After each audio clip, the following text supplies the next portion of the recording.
안녕하세요. 태양광 파랑 박사입니다. 최근 신규 태양광 발전 사업이 점점 감소하고 있는 상황입니다. 어떤 이유와 원인으로 신규 태양광 발전소가 감소하고 있는지 태양광 파랑 박사에서 설명드리겠습니다. 급증하던 태양광 발전소가 최근 2년 새 큰 폭으로 감소했습니다. 지자체 개발 행위허가 조례 강화, 한전선로 용량 부족, 주민 민원 등으로 신규 태양광 설치할 부지 확보가 어려워진 점이 주된 원인입니다. 산업통상자원부 전기위원회의 2017년부터 2021년까지 신규 태양광 발전 사업허가 집계 사항을 보면 2019년 신규 태양광 발전허가 설비 용량은 3,963.21메가와트였습니다. 2017년 신규 태양광 발전허가 설비 용량 631.852메가와트 비해 527% 상승한 수치입니다. 그러나 1년 후인 2020년 신규 태양광 발전허가 설비 용량은 1,045메가와트로 약 73.6% 감소하였습니다. 2021년 신규 태양광 발전허가 설비 용량은 326.09메가와트로 2019년에 비해 약 91.7% 감소를 한 것입니다. 발전사업 허가가 감소했다는 것은 신규 태양광 발전이 감소한다는 의미입니다. 신규 태양광 발전사업 허가 감소한 이유는 1. REC SMP 수입 단가 감소. 최근 들어와서는 REC SMP 단가는 다시 상승하고 있습니다. 2. 태양광 원부자재 가격 상승. 3. 지자체 개발 행위허가 조례 강화. 4. 한전선로 용량 부족. 5. 주민 민원 등으로 가장 큰 원인은 태양광 부지 확보에 어려움을 꼽을 수 있습니다. 태양광 발전 사업에 관한 입지 규제를 조례에 명시한 기초자치단체는 100여 곳이 넘습니다. 지자체마다 개발 행위허가 조례 규제 내용은 다 다릅니다. 태양광 발전 사업을 준비하는 사업자는 태양광을 설치할 부지에 대한 토지 이용 계획에 따른 지역의 제한 여부나 지자체별 개발 행위허가 운영 지침, 도시계획 조례 등을 꼼꼼히 확인하셔야 하며 진입로나 산지농지 전용 토지, 환경영향평가, 문화재 등 수많은 요소가 태양광 발전 사업 진행을 어렵게 하고 있습니다. 태양광 설치할 현장에서는 환경 파괴, 전자파나 소음 피해 등을 주장하는 주민들과의 갈등이 속출하는 민원의 발생으로 태양광 사업이 좌초되거나 원만한 협의가 이루어지지 않아 태양광 설치 착공에 들어가지 못하는 현장들도 있습니다. 참고로 2021년 6월 18일 태양광 파랑 박사에서 제작한 태양광 발전 사업 가짜 정보 오해와 진실 영상을 보시면 태양광의 잘못된 정보를 올바르게 이해하실 거라 생각합니다. 정부는 2050 탄소 중립 시나리오에서 2050년까지 태양광 발전으로만 623.5테라와트 전력을 생산하겠다고 발표했습니다. 태양광 설비 용량으로 약 464기가와트 필요하다는 얘기입니다. 산업통상자원부가 발표한 지난해 말 국내 태양광 설비 용량은 21.7기가와트입니다. 464기가와트 용량과 비교해 21배 이상 태양광 설비 용량이 2050년까지 더 필요하다는 얘기입니다.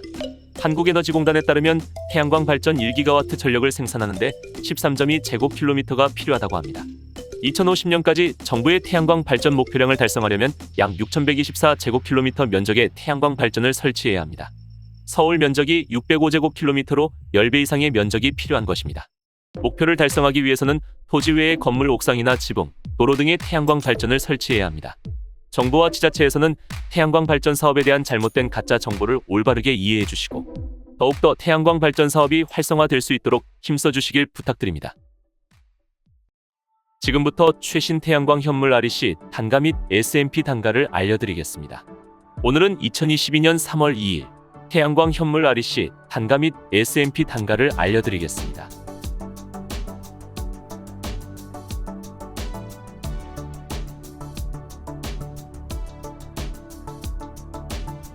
(2022년 3월 2일) 기준 육지 SMP 평균 단가 193.98원, 3월 1일 대비 4.02원 상승했습니다. 2021년 3월 2일 기준 제주 SMP 평균 단가 227.37원, 3월 1일 대비 2.54원 상승했습니다.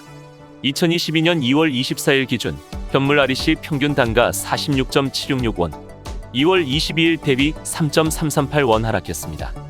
3월 2일 육지 기준 SMP 193.98원 더하기 REC 46.766원 곱하기 가중치 1.0은 240.746원입니다.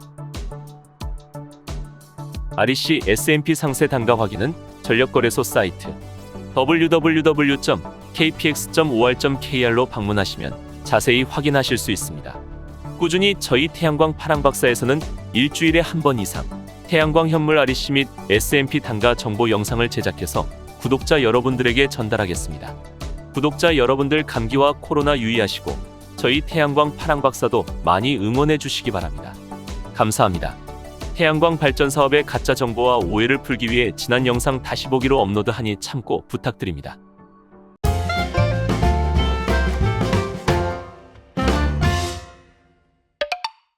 안녕하세요. 태양광 파랑박사입니다.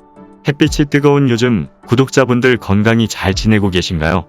오늘은 이전에 제작했던 영상 중 태양광 발전 사업에 많이 나온 질문과 답변을 문제 형식으로 준비했습니다. 문제를 보고 답을 한번 맞춰보며 태양광 발전 사업에 대해 알아가시기 바랍니다. 첫 번째 문제. 태양광 모듈은 정기적으로 닦을 필요가 없나요? 정답은 아니다, 입니다. 모듈 표면에 먼지나 이물질이 쌓이면 태양광을 흡수하는 셀 면적이 줄어들기 때문에 닦아줘야 합니다. 하지만 비가 내리면 모듈 표면에 있는 먼지가 어느 정도 씻겨 내려가므로 큰 정비는 필요하지 않습니다. 눈이나 새의 배설물이 쌓여 있다면 더 나은 발전 효율을 위해 천으로 닦아주면 좋겠죠. 굳이 세제는 사용할 필요는 없습니다. 두 번째 문제. 태양광 모듈엔 중금속이 많이 있나요? 정답은 아니다, 입니다. 태양광 모듈이 카드뮴과 납덩어리라는 주장은 사실이 아닙니다. 카드뮴을 사용하는 태양광 모듈도 있지만 국내 모듈사에서는 생산한 적이 없으며 외국에서 수입한 적도 없습니다. 납도 중량 기준 0.1% 이하 소량만 사용을 합니다. 국내에 쓰이는 태양광 모듈은 중금속 오염이 걱정 없는 실리콘 패널입니다. 문제의 중금속 태양광 모듈인 방막 패널은 유해물질로 인해 국내의 사용은 물론 생산 및 수입이 모두 금지되어 있습니다. 세 번째 문제. 태양광 모듈에서 발생하는 전자파는 가전제품에 비해 어느 정도일까요? 정답은 3번, 가전제품보다 낮다입니다. 태양광 발전에서 발생되는 전자파는 전자기기에서 발생되는 전자파보다 낮습니다. 태양광 발전에서 사용되는 인버터는 국제비이온화 방사보호위원회에서 권고하는 전자파의 양보다 적습니다. 태양광 발전에서 전자파가 가장 많이 발생하는 곳은 인버터입니다.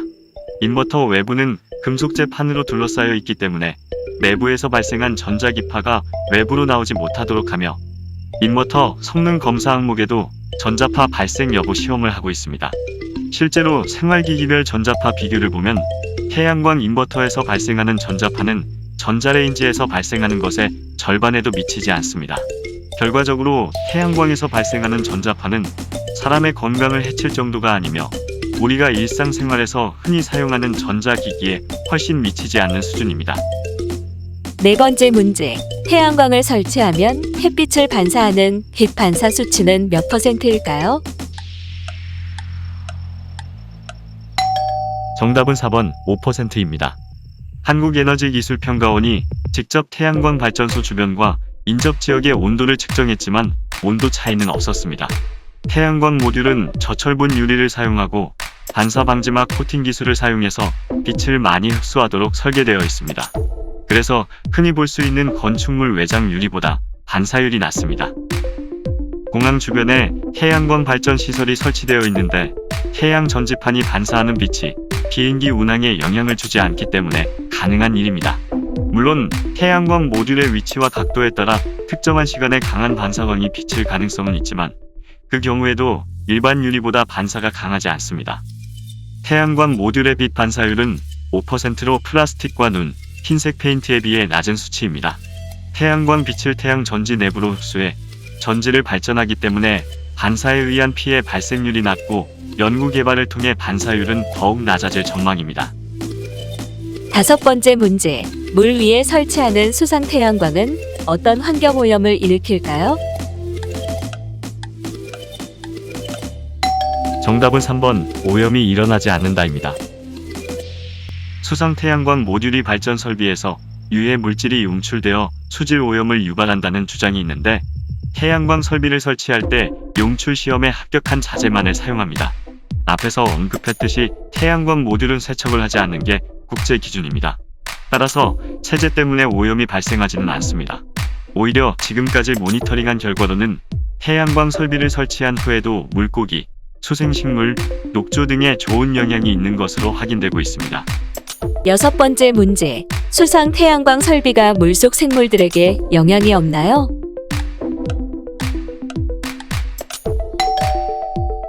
정답은 맞다입니다. 수상 태양광 설비가 녹조를 유발하거나 물속 생물들에게 악영향을 끼친다고 하는 말은 사실이 아닙니다.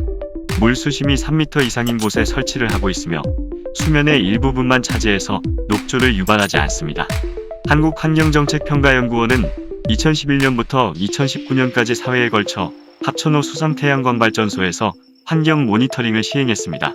그 결과 수질이나 생물 다양성, 퇴적물 등에서 태양광을 설치하지 않은 곳과 차이가 발견되지 않았습니다. 오히려 모듈 아래쪽에 그늘이 생겨 치어가 모여들기도 했습니다.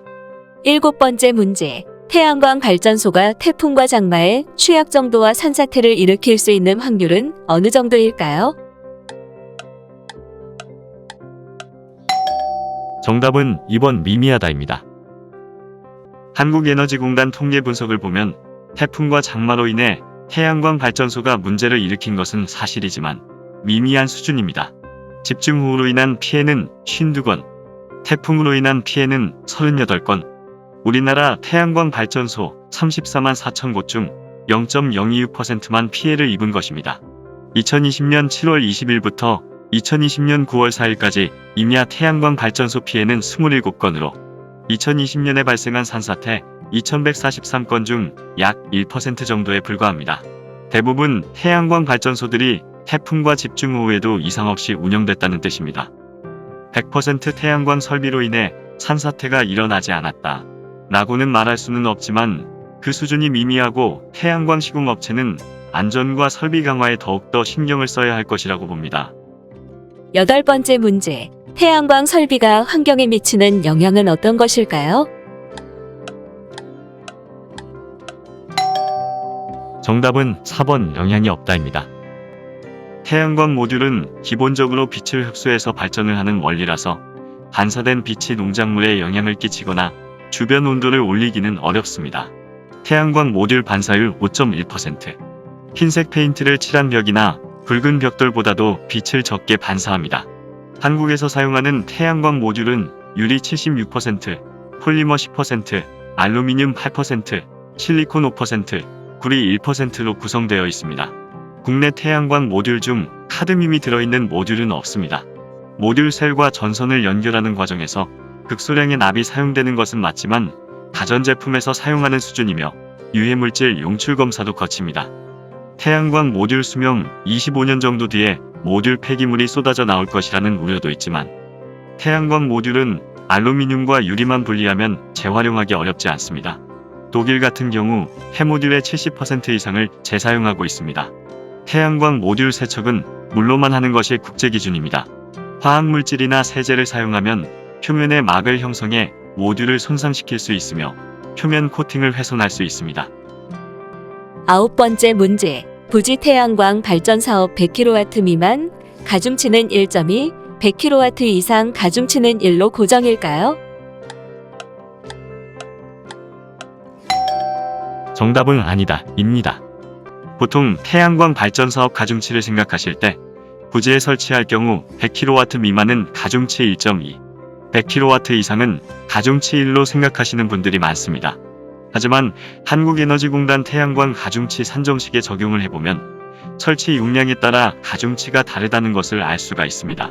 저희가 만든 가중치 기본표를 잘 참고하셔서 REC 공급인증서 가중치 적용에 착오가 없으시길 바랍니다.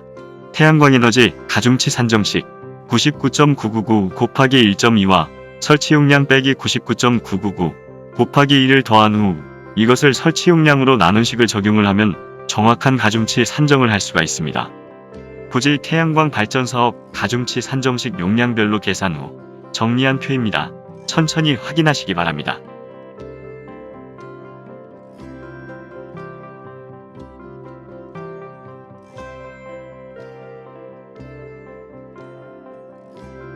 위 정보를 잘 확인하셔서 여러분의 가중치 계산에 도움이 되시길 바랍니다.